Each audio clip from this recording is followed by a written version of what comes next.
We're here outside St Paul's Cathedral in the centre of London at what is being called the occupation, but might be better called the reclamation of the Commons. We tried to get into the London Stock Exchange, but it's actually private property. So anyway, I'm here. I'm going to interview Sushila, who's an old hat at stuff like this and might have a lot to teach me and whoever's watching this. So Sushila, can you tell me why you're here and possibly related to other things you might have been involved in?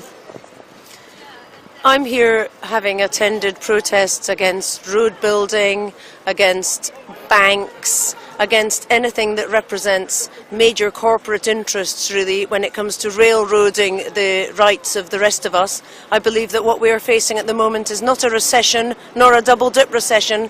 It's a financial crash, and the sooner we recognise that this is the inevitable failure of capitalism and start to build a new way of living in society, the better, rather than waiting for it to rise up and take us by the throat, as has happened in Greece.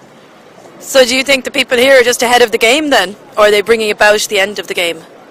Well, I think you could say there's a bit of both happening in countries across the world as well as here, that people recognise that this is the end of the game that we've been playing and they would like to bring about a new way of living, but I think as yet people aren't sure exactly what form that will take or how to do it, and so there's a need for people to come together, occupy public space and talk about it. Okay, so it's a beginning, not an end. What kind of things have you heard from being here this week, you know, or contributed yourself that you think offers some good ideas, or can you just share that with us?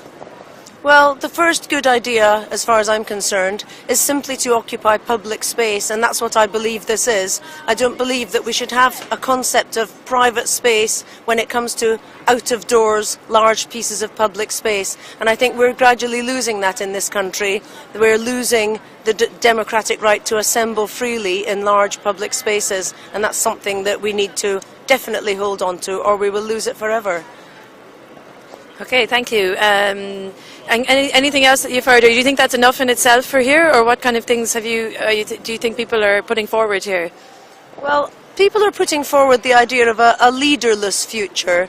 I'm not sure whether we can achieve that. It has not been achieved before, and human nature being what it is, I'm cynical. However, I think we need to start from that basis of having those ideals and see how far we can get. Yeah, I mean, perhaps it's not so much that we have to have a leader or not a leader. There's lots of areas in between where we can have rotating leaderships and different kinds of leaders, maybe, rather than, you know, because you have dictatorship and you have presidents. They're not necessarily the same thing. Anyway, we're finished on that. And so I want to say thank you to Sushila and wish the very best for the reclamation here.